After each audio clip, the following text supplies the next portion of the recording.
Bonjour à tous. Aujourd'hui, nous voici pour un nouveau tutoriel. Nous allons parler du cadrage. Alors, pourquoi le cadrage? Tout simplement parce que nous l'avons vu précédemment, la photographie nous permet de pouvoir capturer, on va dire, un instant d'une partie de la réalité. Alors, nous savons tous que la réalité, elle est vaste. Le monde dans lequel nous vivons est très vaste. Tellement vaste que il ne peut pas être contenu sur une petite surface de capteur. Alors pour cela, il nous faut choisir, on va dire, sélectionner la partie de la réalité qu'on veut représenter dans notre composition photographique, d'où la notion du cadrage. Alors, on peut assimiler le cadrage comme l'un des éléments, on va dire, principal de la composition photographique aussi. Tout simplement parce que à travers le cadrage, on peut avoir en fait un travail personnalisé. On peut faire ressortir un résultat personnalisé. Je prends un petit exemple. Supposons que nous avons 3 photographes que nous positionnons au même endroit. On va dire ça comme ça. Et nous leur montrons la même scène. Et on leur demande ensuite de photographier cette scène. Évidemment que ça sera peut-être les mêmes éléments sur la photo, mais le cadrage ne sera pas le même, ce qui implique que la photographie de chaque photographe ne sera pas la même, tout simplement parce qu'ils auront cadré de différentes manières. Il y en aura un peut-être qui aura fait, on va dire, un plan général, un autre un plan rapproché, un autre un plan américain, par exemple. Et ce qui fait que ça change tout. Donc oui, le cadrage peut être aussi un des éléments, on va dire, principaux de la composition photographique. Alors, en ce qui concerne les types de cadrage, nous en avons deux. Nous avons le cadrage horizontal, autrement appelé le cadrage paysage. En ce moment-là, nous avons un plan longueur sur largeur. Et nous avons ensuite le deuxième type de cadrage qui est le cadrage vertical, autrement dit portrait. Et en ce moment-là, nous avons un plan largeur sur longueur.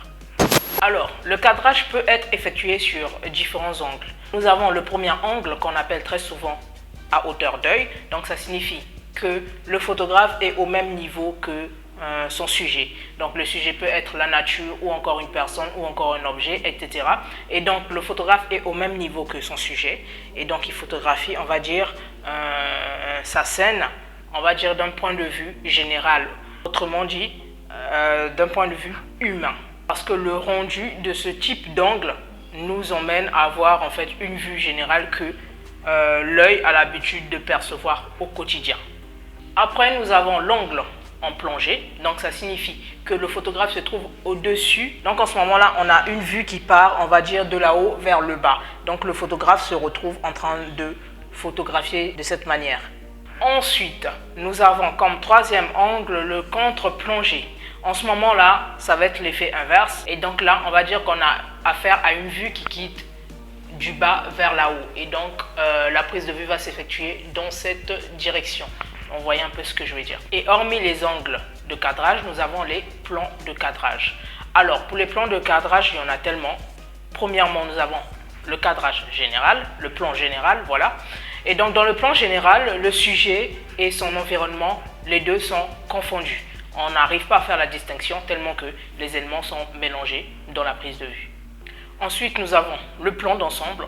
En ce moment-là, bien que le sujet soit mis en valeur avec son environnement, ici, là, on arrive quand même à faire la distinction. Donc, on arrive à distinguer le sujet de l'environnement, bien que les deux soient mis en valeur. Ensuite, nous avons le plan moyen. Et dans ce type de plan-là, on s'intéresse beaucoup plus au sujet. Suivi du plan américain. Alors, le plan américain, c'est un plan qui est généralement, on va dire, généralement utilisé dans des films western américains. Et ce type de plan, très souvent, s'applique, on va dire, aux êtres humains et encadre la personne de sorte qu'on le voit que de la tête jusqu'à un certain niveau de son corps, mais pas le corps tout entier. Et en ce moment-là, le sujet, donc la personne est complètement détachée de son environnement. Et oui, vous comprenez par là que c'est la profondeur de champ qui va jouer. Et donc, l'arrière-plan sera certainement flouté et la personne tellement nette qu'elle sera mise en valeur. Suivi du plan rapproché, qui n'est pas totalement différent du plan américain, sauf que là, on se rapproche davantage du sujet, bien qu'il soit toujours détaché de son arrière-plan.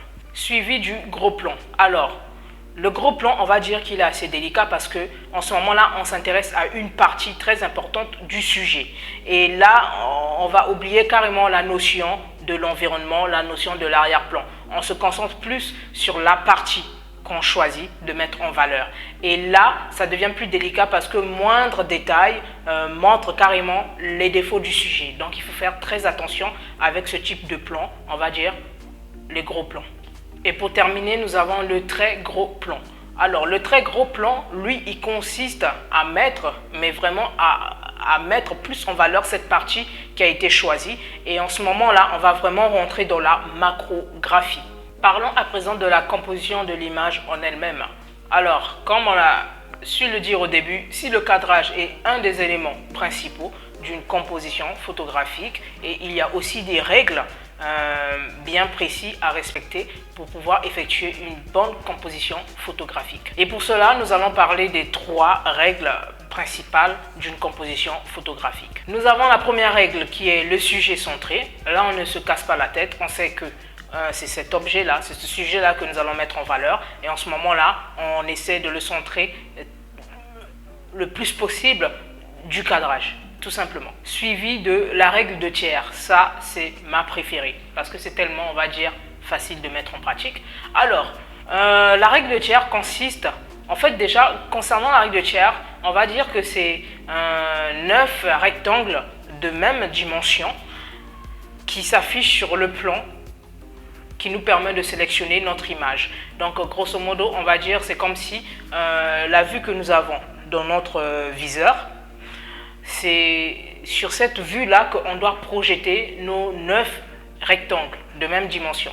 Alors, les 9 rectangles alignés, comme vous pouvez le voir sur l'image, ont des lignes qui nous permettent justement de pouvoir bien mener, de pouvoir mener à bien notre composition, parce que avec ces lignes-là, on peut placer nos éléments, nos sujets, de sorte que ces lignes-là nous aident à lire l'image. Et nous avons aussi, à travers ce plan-là, 4 points vitaux qui nous permettent justement d'accentuer, d'attirer l'attention de l'utilisateur qui lit votre image.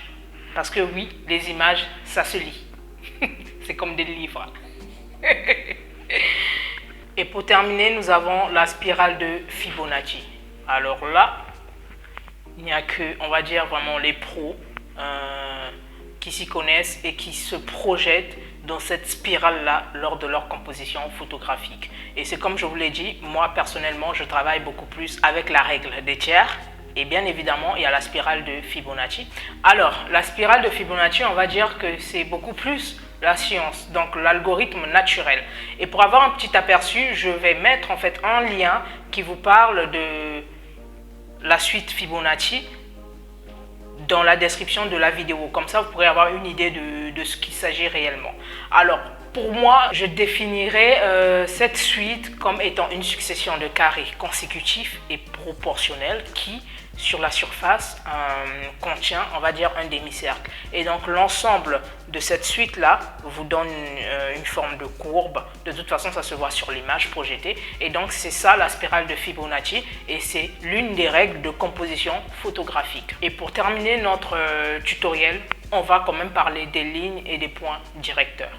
Alors oui, je l'ai dit précédemment, par exemple dans la règle des tiers, nous avons des lignes qui nous permettent justement de lire l'image, donc de guider notre regard à travers la lecture de notre image, et des points qui nous permettent d'accentuer notre attention, d'attirer notre attention sur des points vitaux de l'image. Et justement, c'est de ça qu'il s'agit, les lignes et les points directeurs. Donc, ce sont des éléments qui nous aident à pouvoir mener à bien la lecture de notre image. Et donc, vous l'aurez compris, une image nous raconte forcément une histoire. Il faudra juste savoir lire l'image.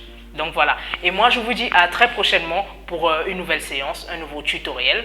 Et en attendant, je vous invite à vous abonner sur mes pages de réseaux sociaux. Et quant à moi, je vous dis à très prochainement pour un nouveau tutoriel. Ciao, ciao.